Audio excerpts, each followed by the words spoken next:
दोस्तों, स्वागत है मेरी वीडियो में फिर से। और आप सबका मैं सबसे पहले प्यार भरा नमस्कार आप लोगों को करना चाहूँगा। और आप सब लोगों का साथ बनाए रखने के लिए, मेरी वीडियो को इतना तवज्जो देने के लिए बहुत बहुत आप लोगों का धन्यवाद। कुछ ऐसे मेरे सब्सक्राइबर हैं जो मेरी वीडियोस को ज़रूर देखते हैं, उस पर कमेंट करते हैं। ऐसे सब्सक्राइबर्स के लिए मैं बहुत ही ज़्यादा शुक्रगुज़ार हूं, क्योंकि आप लोग मेरी वीडियो को तवज्जो दे रहे हैं। बहुत बड़े बड़े ब्लॉगर हैं इस दुनिया में, और जो रोज़ अपनी वीडियोस को, अपने एक्सपीरियंस को लोगों के सामने शेयर करते हैं। बट मेरा इंटेंशन ना कि सिर्फ एक ब्लॉगर या मेरे को प्रोफेशनल यही काम करना है। मेरा इंटेंशन सिर्फ और सिर्फ एक कस्टमर के तरीके से लोगों को जानकारी देना है। तो मेरे आपको जानकारी देने के लिए वीडियो बनाई है। यहाँ पर एक गाड़ी है टाटा की टियागो, जिसको हम डिलीवरी करा रहे हैं एक्सटी वर्ज़न के साथ में। मतलब ये टाटा की एक्सटी वर्ज़न है। 4 वर्ज़न आते हैं, एक्सी, एक्सटी और इसके आगे है आपका जो XZ और XZ प्लस। तो ये जो एक्सटी वर्ज़न है, पहले एक्सम आता था बीच में, उस चीज़ को हटा करके अब एक्सटी नाम दे दिया गया है। सेम वही चीज़ें हैं, कीलेस एंट्री आपको मिल जाएगी, AC और उसके साथ पावर स्टीयरिंग, पावर विंडो मिल जाएगी। और एक टच स्क्रीन आपको नहीं मिलता है, सिंपल सा एक स्टीरियो मिल जाता है जिसमें 4 स्पीकर्स होते हैं। जो टच स्क्रीन वाले टॉप वेरिएंट आते हैं उसमें 8 स्पीकर आते हैं हरमन कार्डन के, जो JBL के होते हैं। और यहाँ पर सिर्फ और सिर्फ आपको 4 स्पीकर मिलते हैं। हालांकि जो पहले वाला इसका स्टीरियो जो था वो मेरे को ज़्यादा बेहतर लग रहा था, लेकिन जो इसका लुक है नए स्टीरियो का, वो उन्होंने टच स्क्रीन के तरीके से बनाने का प्रयास किया है। हालांकि जो मुझे बहुत अच्छा नहीं लगा, वह पर्सनली मैं अगर आपको अपनी ओपिनियन देता हूँ, परंतु भाई अब समय के साथ साथ टेक्नोलॉजी, समय के साथ साथ नई नई चीज़ों की डिमांड आप सामने स्क्रीन पे देख सकते हैं। और मैनुअल AC है, कोई ऑटोमेटिक AC नहीं है। तो मैनुअल AC रोटेटरी कंट्रोल के साथ में है। अब आप ये सोचो कि मैंने टियागो क्यों लिया। बहुत सारे ऑप्शन थे, वैगनआर था, इवन Hyundai के ऑप्शन थे। लेकिन मैं आपको बताऊं, इस प्राइस रेंज में पेट्रोल ही वेरिएंट है, ठीक है, लेकिन इस प्राइस रेंज में इतनी अच्छी कोई गाड़ी नहीं है। 5 लाख रुपए की गाड़ी है, 5,40,000 रुपये रेट है। थोड़ा बहुत डिस्काउंट मिल करके वो 5 लाख, 5.25 लाख के अराउंड आपको पड़ जाती है एक्सटी वेरिएंट। आप सोचिए 5 लाख रुपए में वैगनआर नहीं है भाई साहब। आप अगर वैगनआर का टॉप वेरिएंट लेने के लिए जाएंगे तो इस समय लगभग 7 लाख रुपए का है। और उसमें आपको क्या मिलता है? सिंपल सी एक टच स्क्रीन, बाकी इसके अलावा कुछ नहीं, और एक मैसिव सी माचिस की डिब्बी।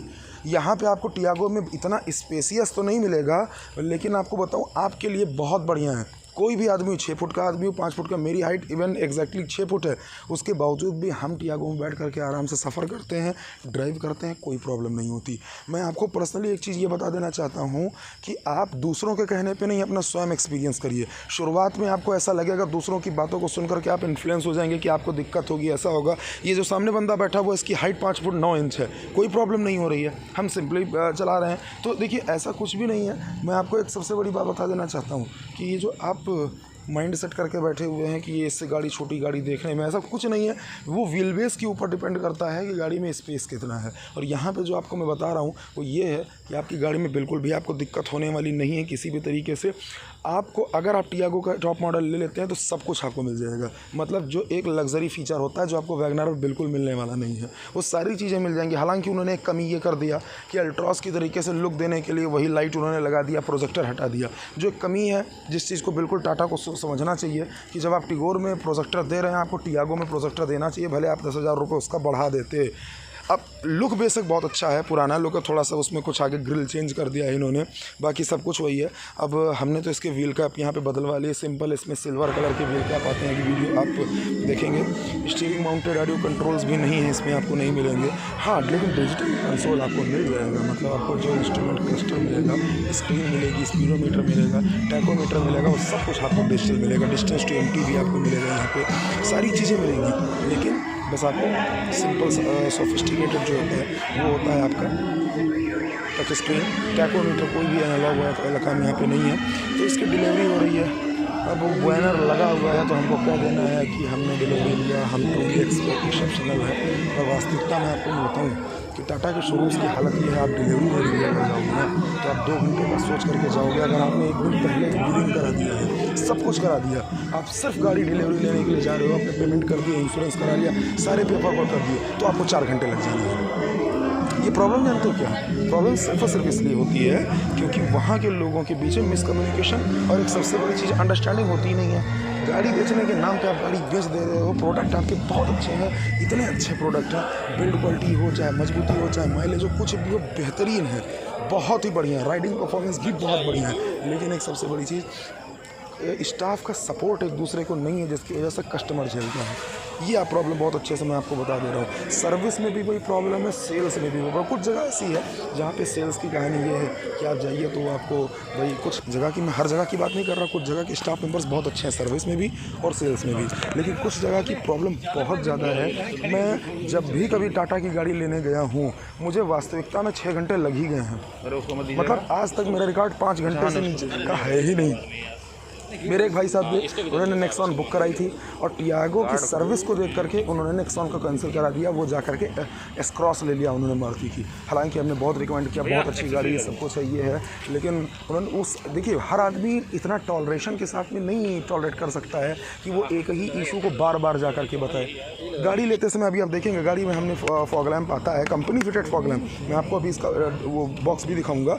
वो कंपनी फिटेड फॉग लैम्प लगवाने की बात हो रही थी, प्रोडक्ट है उसका लगाने वाला, वो जो ऊपर का कवर होता है वो है ही नहीं है। अब आप बताइए, सब कुछ ठीक है, वो मंगा देंगे, आप फॉग लैम्प रखे, ऊपर का कवर है ही नहीं। नया मॉडल का इनके पास कोई सिस्टम ही नहीं है, वो कवर हटा। पुराना मॉडल में बड़ा फॉग लैम्प लगता था, नए मॉडल में छोटा सा फॉग लैम्प लग रहा है, तो वो कवर ही इनके पास नहीं है जिसमें वो फॉग लैम्प फिट हो।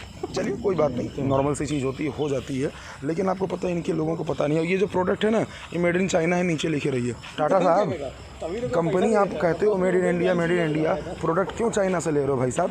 बंद करिए ये सारी चीज़ें। चाइना के प्रोडक्ट हम लोग बाइकआउट कर रहे हैं, इसीलिए हम यहाँ आ रहे हैं। नहीं, हमारे पास बहुत सारी कंपनियाँ थी जो विदेशी प्रोडक्ट, हम फोर्ड में जा सकते थे, हम जा सकते थे फोक्सवैगन में, हम जा सकते थे किसी और कंपनी में, लेकिन अगर हम आपके पास आ रहे हैं तो मेड इन इंडिया सोच करके आ रहे हैं। तो प्लीज़ चाइनीज़ चीज़ें बंद करिए।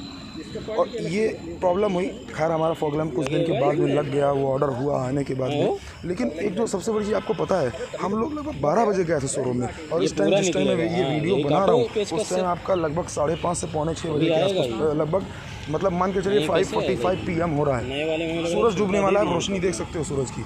और ये वीडियो है लगभग 20 दिन पहले की, मतलब ये अगस्त की वीडियो है। तो आप एक गेस कर सकते हो, अगस्त स्टार्टिंग के मंथ की वीडियो में बना रहा हूँ, उस टाइम की ये क्या कंडीशन हो रही होगी। इतनी गर्मी में आप इस टाइम डिलीवरी दे रहे हो, 6 बजने के बाद भी हो सकता है 6 बजे बंद हो रहा हो। तो ये आपकी डिलीवरी क्यों डिले होती है जानते हैं आप? आपकी डिलीवरी क्योंकि आपकी स्टाफ के बीच में कोई अंडरस्टैंडिंग ही नहीं है। जितने भी लोग काम करते हैं उनका बस एक काम है सेल, कस्टमर आते रहे, सेल करते रहो, कुछ भी करते रहो, उनको गाड़ी बस किसी तरीके निकल जाए शोरूम से, बिलिंग हो जाए, निकल जाए, उसके बाद मेरी कोई जिम्मेदारी नहीं है। अब काम करने का प्रोफेशनल अंदाज क्या होता है? व्हील कैप खोला, फेंक दिया। देखिए आप एक व्हील कैप सामने किसी तरीके से पलटा पड़ा हुआ है, ये बंदे की प्रॉब्लम है। आपने क्या उसको ट्रेनिंग दी? आपने जब उसको बताया ही नहीं कि भाई साहब तुझे इसका केयर करना है, कोई मतलब नहीं है। ये स्पेसिफिक बंदे की हो सकता है, आपके यहाँ कोई बहुत बढ़िया बंदा हो जो केयर करता हो, लेकिन ये चीज़ आपको ध्यान रखना चाहिए। अब मैं आपसे ये वीडियो गाड़ी के बारे में बात कर रहा था, एक्सटीरियर वर्जन में, जिस बंदे ने लिया बहुत बढ़िया सेटिस्फाइड है। और मैं बताऊँ, अभी इस वक्त भी 18 का माइलेज गाड़ी पेट्रोल पे गिरा रही है। हाईवे पे जब हम लगभग 90 की स्पीड पे चलते रहते हैं, और अगर हम नॉर्मली स्पीड पे चलते हैं 70-80, तो 20 का माइलेज, 20 ओवरऑल 20 का माइलेज गिरा रही। तो आप सोचिए, गाड़ी अभी नई है, 1500 किलोमीटर चली है, तो 20 का माइलेज दे रही, क्या ख़राब दे रही है? गाड़ी की परफॉर्मेंस में कोई ख़राबी नहीं। ये मैं करा रहा हूँ टाटा की सर्विस। अब आप देखिए, ये मेरी टिगोर है, और इस टिगोर की कहानी, ये लोग बस पानी मार दे रहे हैं इंजन पे। अभी मैं आपको दिखा रहा हूँ, ये मेरी सेकंड सर्विस थी, जो आपकी 7500 किलोमीटर के आसपास होती है या 6 महीने पे होती है। ये सर्विस में जनरल चेकअप होता है, सारी चीज़ें होती है, ग्रीसिंग होती है। मेरी हैंडल इन्होंने पिछली बार स्टीयरिंग जो थी वो टेढ़ी कर दी थी, हालांकि मैं सर्विसिंग में गया हुआ था। तो जो 1500 किलोमीटर वाली होती है, 2000 किलोमीटर, 2500 किलोमीटर वाली होती है, और मेरी गाड़ी सिर्फ अभी 3000, मतलब 500-600 किलोमीटर तो लॉकडाउन की वजह से चली, ज़्यादा चल भी नहीं पाई, तो टाइम पे खड़ी रही, तो मैं सर्विस स्टेशन भी नहीं जा पाया। और सफाई आप देखिए किस तरीके से किया, स्क्रीन पोंछ दिया, कपड़े का निशान पूरा पड़ा हुआ है, क्रीम लगी हुई है। बताइए, टच स्क्रीन पे कोई पॉलिश लगाता है? ये टाचा कर रहा है, टच स्क्रीन पे कोई पॉलिश लगाता है? ऊपर से पन्नी लगी हुई तब, और वो भी आपने किसी फॉर्म से पहुंचा है। आप निशान देख लीजिएगा, इसके निशान तक पड़े हुए हैं। ये टाटा क्या कर रहे हो आप जो आप एसी के वेंट्स होते हैं ना, अब आपको पता है टाटा कहता है, टाटा में गया सर्विसिंग कराने, उन्होंने कहा एक स्प्रे आता है 600 रुपये का, आप वो स्प्रे करा लीजिए, इसमें वो स्प्रे करा लीजिए पूरा, हम आपका इसमें डोर जो होती है वो ग्रीसिंग कर देंगे, और स्प्रे जो होते हैं इसमें हम आपके एसी वेंट में स्प्रे कर देंगे, इसमें गंदगी नहीं जमनी पड़ेगी। यार गाड़ी, आप पूरा गाड़ी की सर्विसिंग का पैसा लेते हो, इवन फ्री जो सर्विस दे रहे हो। अभी यही अगर मैं वॉशिंग आपके यहाँ कराने जाऊँ, आप 500-600 रुपये लोगे, तो काहे का आप पैसा ले रहे हो? आप इतना भी नहीं करोगे। आप उसका गाड़ी सैनिटाइजेशन चार्ज लिखा हुआ है, गाड़ी सैनिटाइजेशन इज़ नेसेसरी, ठीक है, 600 रुपये आप दीजिए, वो तो नेसेसरी है सर, उसके बिना हम गाड़ी सर्विस नहीं करेंगे। मैं दूंगा। कल मैं अगर किसी शोरूम में जा रहा हूँ, किसी मॉल में जा रहा हूँ, वहाँ पर अगर मैं वो मेरे को सैनिटाइज़र मार रहा है, मेरा टेम्परेचर ले रहा है, कह रहा है सर पहले please give me 10 rupees, otherwise I will not let you get inside. मुझे 10 रुपये सैनिटाइज़र का दीजिए, नहीं तो मैं आपको अपने शोरूम के अंदर नहीं जाने दूंगा। ये तरीका है, ये उसकी जिम्मेदारी कि मैं उसको शोरूम में जा रहा हूँ वो सैनिटाइज़ कराए। और जब सर्विस स्टेशन आपने खोल रखा तो 600 रुपये मुझसे क्यों ले रहे हो? ये छोटी छोटी सर चीनी चोरी ये ठीक नहीं है, मैं आपको ये बता रहा हूँ। हाँ 100-200 रुपये होता तो हमें कोई दिक्कत नहीं, 200 रुपये होता 200 रुपये आप ले लीजिए, 600 रुपये सैनिटाइजेशन का चार्ज। और आपको पता है, मैं कस्टमर्स बता दे रहा हूँ, इन्होंने एक स्प्रे जो मशीन होती है जो बैक पीठ पे लोग बेल्ट किए रहते हैं, सिर्फ उस पर दरवाज़ा खोल करके अंदर हल्का सा स्प्रे मार देना, वही लाइजॉल का, और ऊपर से गाड़ी के हल्का सा ऊपर से मार देना, यही आपका सैनिटाइजेशन है। उसको आप अगर अपनी पिचकारी से करो ना तो वो भी आप अपनी पिचकारी से कर सकते हो। That is the thing. कोई सैनिटाइजेशन बहुत ये ऐसा नहीं कि ये सैनिटाइजेशन कोई क्रीम लगा करके सैनिटाइजेशन कर रहे हैं या लाइजॉल पूरी बॉडी पे छोटे छोटे लगा करके रब करेंगे, ऐसा कुछ नहीं है। छोटा सा स्प्रे खाली बस एक जगह करते हैं। मुश्किल से इनको स्प्रे करने में 5 मिनट, मैं टाइम वॉच बता रहा हूँ, 5 मिनट टाइम वॉच नहीं लगा होगा।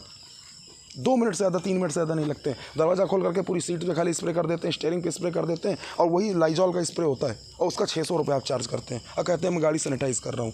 ये भी तो नहीं कि आप गाड़ी ले जा करके पहले वॉश करा रहे हैं उसके बाद सर्विस कर रहे हैं कि कोरोना वायरस का वार चल रही है इसलिए हम ऐसा नहीं करेंगे। आपको पता है, मैं गाड़ी सर्विसिंग के लिए लेके गया 2 बजे, और मेरे को जो अटेंडेंट थी जिनसे मेरी कॉल पे बात हुई, मैंने उनसे बताया थोड़ा सा मेडिकल प्रॉब्लम है, मैं आज नहीं आ पाऊँगा या मैं 2 बजे आ पाऊँगा। उन्होंने कहा 2 बजे आ जाइए। हम 2 बजे गए, और जाने के बाद में उन्होंने कहा सर मैं आपको 4-5 बजे तक गाड़ी दे दूँगी। हमने कहा क्योंकि आपकी फ्री सर्विस है। मैंने कहा कोई बात नहीं। गाड़ी मेरे को मिलती है 7 बजे, मतलब 6:30 बजे के आसपास का बाद का ही समय रहा होगा। 6 बजे मान लीजिए, मोटा मोटा मैं कह रहा हूँ, चलिए 7 बजे नहीं मानता हूँ, 6 बजे मान लेता हूँ। 4 घंटे का समय मिला और उसमें से एक भी प्रॉब्लम सॉल्व नहीं हुई। ये आपका, मैं अपना फीडबैक आपको दे रहा हूँ, कोई भी प्रॉब्लम उसमें से सॉल्व नहीं हुई। क्या प्रॉब्लम मैंने बताई? मैंने कहा लाइट नीचे कर दीजिएगा, एकदम ऊपर कर दिया। लाइट ऐसे ही कर दिया, ट्रक वाले के मुंह पे लग रही है। मैंने कहा स्टीयरिंग टेढ़ी है, वो ऐसे की वैसे बनी रही। जो राइट जा रही थी वो लेफ़्ट जाने लगी, कोई मतलब ही नहीं, मतलब छुआ तक नहीं है। और ऊपर से आपको जितनी भी मैंने उस गाड़ी में प्रॉब्लम बताई थी वो कुछ नहीं, बस ऊपर से जो दिखने वाली चीज़ें थी वो उन्होंने कर दिया। थोड़ा बहुत हल्का फुल्का हाथ लगा दिया, नट बोल्ट कस दिया होगा ज़्यादा से ज़्यादा वो, और वो भी मैं आपको इसलिए बता रहा हूँ क्योंकि 2 बजे जब मैं गाड़ी देने गया हूँ, उसके बाद 4 बजे तक मैं जब अपनी गाड़ी को ढूंढ रहा था तो मेरी गाड़ी मुझे सर्विस स्टेशन पर मिली ही नहीं। ये इसलिए मैं बता रहा हूँ, शायद ये लोग ट्रायल पे लेके गए होंगे, कहीं बाहर खड़ी रखे होंगे, या हो सकता है सर्विस स्टेशन में कहीं पीछे खड़ी कर दी हो, इनके पास जगह ही नहीं थी। सर्विस किया ही नहीं इन्होंने, बस वॉश करके, और जो मैंने आपको स्टार्टिंग में दिखा दिया वही वॉश करके इन्होंने मेरे को गाड़ी बस। और वो भी पानी वॉश था, कोई पेंट नहीं था, कोई पेट्रोल नहीं था, कोई केरोसिन नहीं थी, कोई पॉलिश नहीं था। वो खाली बस पानी से स्प्रे कर रहे थे ताकि जो धूल मिट्टी ग्रिल्स में बैठी रहती है वो निकल जाए। और पॉलिशिंग कैसे किया है वो भी आप इससे 1000 गुना अच्छा, जो 200 रुपये 300 रुपये लेता ना सर्विस करने और धोने वाला, या जो सर्विस स्टेशन वाले होते हैं वाटर वॉश वाले, वो करते हैं पॉलिश एकदम फॉर्म लगा करके, कपड़ा लगा करके बहुत बेहतरीन तरीके से पॉलिश करते हैं। उनकी क्लीनिंग बहुत अच्छी होती है, लेकिन इनकी जो क्लीनिंग है वो आप क्लीनिंग आप देख लीजिए। तो ये नेक्स्ट मेरे को फिर 2 दिन बाद जाना पड़ा। नेक्स्ट डे मैं 2 दिन बाद जब गया तो वहाँ पे मेरे को क्या मिलता है, मैंने उनको अपनी प्रॉब्लम बताई। कंप्लेन मैंने जब मैनेजर से बात की, मैंने क्या देखा, गाड़ी खड़ी कर दिया, गाड़ी खड़ी करने के बाद पीछे से किसी ने डंप कर दिया, और उन्होंने कहा कि नहीं गाड़ी ऐसे डंप नहीं थी, वो पहले से डंप थी। मतलब मैं नई गाड़ी लेके जा रहा हूँ, मेरे को जानकारी, मैंने कहा CCTV फुटेज में दिखा दो, कहीं कोई जानकारी में। खैर मैनेजर अच्छे थे, उन्होंने हमारी प्रॉब्लम को सॉल्व किया, और जो प्रॉब्लम थी उन्होंने अगर मेरे को फिर, लेकिन सोचो आप मेरे को बार बार अगर एक ही प्रॉब्लम के लिए जाना पड़े तो ये अच्छी बात नहीं है। मेरे यहाँ से सर्विस स्टेशन टाटा का लगभग 12-15 किलोमीटर दूर है, अब बार बार जाऊँ एक ही प्रॉब्लम के लिए, तो ये ठीक नहीं लगता। तो टाटा प्लीज़ अपनी सर्विस को सुधार लीजिए। और सब बहुत बढ़िया है, मैं प्रोडक्ट से बहुत बेहतरीन, बहुत खुश हूँ, बहुत सेटिस्फाइड हूँ। माइलेज बहुत बढ़िया है डीजल का, मतलब 20-22 का माइलेज तो देना ही देना है उसको, किसी भी कंडीशन, किसी भी तरीके से आप चलाइए। डीजल अगर आपकी है, पेट्रोल तो आपकी 18 देगी ही देगी, चाहे जैसे आप चलाइए। ये मैं आपको बता रहा हूँ टिगोर का एक्सपीरियंस। लेकिन सर्विस पुअर है, तो इस चीज़ को सुधार लीजिए। अदरवाइज़ लोग आपके प्रोडक्ट सर सेल करने लगे हैं सिर्फ आपकी इसी चीज़ के लिए क्योंकि आपकी सर्विस नहीं अच्छी है। तो प्लीज़ इसको सुधारिए, अन्यथा ये हमारी जो डिससेटिस्फैक्शन है वो प्रॉब्लम क्रिएट कर सकती है, हमको भी असंतुष्टि होगी। तो देखिए सर, अगर सर्विस सेंटर ना अच्छा हो, प्रोडक्ट बहुत अच्छा हो, हम कहाँ जाएंगे? तो ये चीज़ ठीक नहीं है, इस चीज़ को प्लीज़ सुधारिए। थोड़ा सा कस्टमर की बातों को वैल्यू दीजिए। मैं फोर्ड में सर्विस कराता हूँ, मैं अगर दोपहर में 3 बजे सर्विस करने गया हूँ, मेरे को शाम को 6 बजे गाड़ी तैयार मिलती है। एक प्रॉब्लम मेरे को दोबारा नहीं कहना पड़ता, ये मैं आपको बता रहा हूँ। महिंद्रा का भी यही कहानी है। महिंद्रा में आप जाइए, हो सकता है कहीं पे प्रॉब्लम हो, लेकिन फोर्ड की मैं नहीं मान सकता। फोर्ड की जितनी भी सर्विस सेंटर मैंने आज तक देखे हैं, हर जगह पे प्रॉब्लम सॉल्व ही हुई हैं। तो ऐसे ये मेरा एक्सपीरियंस है और आप लोगों का भी होगा। प्लीज़ अपना एक्सपीरियंस जो है वो शेयर करिएगा कमेंट सेक्शन में जा करके। वीडियो को ज़्यादा से ज़्यादा शेयर करिए ताकि टाटा वाले इसको देख सकें और अपनी बातों को हम लोगों तक पहुंचा सकें, लोग देखें। लेकिन ये मत समझिए टाटा की प्रोडक्ट ख़राब है। आप बिल्कुल टाटा का प्रोडक्ट खरीदिए। पहली बात मेड इन इंडिया, दूसरी बात बिल्ड क्वालिटी, तीसरी बात परफॉर्मेंस अच्छी है, चौथी चीज़ एक अच्छा प्रोडक्ट है, वैल्यू फॉर मनी है। वो एक्सेसिव ओवर प्राइस नहीं है कि 2 लाख की चीज़ बना करके उसको 3.5 लाख का बेचा जा रहा है अपने नाम के लिए, अदर कंपनीज़ की तरह। जैसे मैं Hyundai को बोलूँगा या और बहुत सारी कंपनियां हैं, तो वो काम नहीं। इसमें जो है वैल्यू फॉर मनी सारी चीज़ें हैं। तो ये मेरा एक्सपीरियंस है। आज की वीडियो के लिए इतना ही मैं आप लोगों से कहूँगा। और अगर मेरी वीडियो में कोई भी आपको जानकारी लेना है, कोई भी कन्फ्यूज़न है, प्लीज़ आप अपनी बातों को ज़रूर रखिए और शेयर करिए ताकि हमारे भी व्यूअर्स बढ़ें। थोड़ी सी मेहनत लगती है, उस मेहनत में हमें अच्छा लगता है अगर आप हमारी वीडियोज़ को शेयर करते हैं। Thank you so much.